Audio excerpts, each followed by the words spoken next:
Oleg, 24 years old. I'm from Lake Forest, California. It's me, I have two brothers. I was the youngest. I had a little bit different of a path, and I didn't exactly turn out like my brothers. I was in a band. We were called the Neighbors because all of our neighbors hated us, so we called ourselves the Neighbors. Growing up, there was always kind of a stigma. She was struggling with alcoholism. I was struggling with my own things, and we combated and we butted heads, so we never got along. And I didn't end up speaking to her for almost 5 years. About a year ago that I actually became close to my mom. Me and my dad have always got along. It's been very buddy-buddy. He's never been like my dad.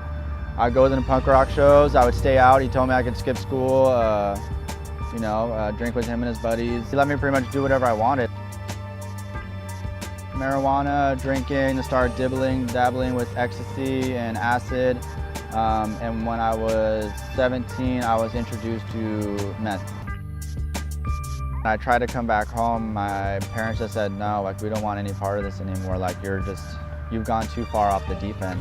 It wasn't until then that I really started getting heavy into like crime, like serious crime. At that point, I was on my own. I was by myself, staying at people's apartments, staying behind dumpsters, staying on random people's couches, trying to rent a couch for like a week at a time if I can get enough money. A week after my 18th birthday, it's the first time I went to jail, and I did not stay out for very long.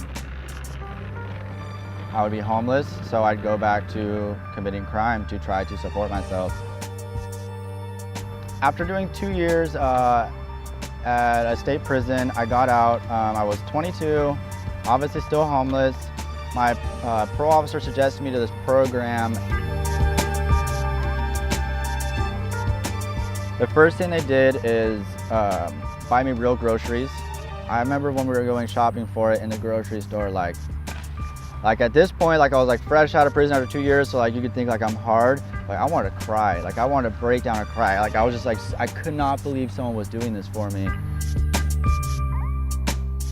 They helped me get out applications. They took me to my first job interview, got me my first job. They would come meet me, they'd take me out to lunch, or they'd just come over to wherever I was staying and talk to me and like talk me out of it and like show me that like, listen, like you're making so much progress, like it's gonna get better. StandUp 100% saved me from going back to crime, going back to homelessness. Like that's bottom line. Like if I wouldn't have found StandUp, like I would probably be back in prison, like guaranteed 100%.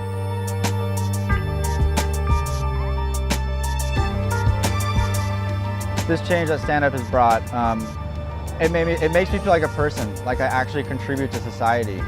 It makes me feel like I'm really making a difference now, and it definitely made a difference in my life when I first joined.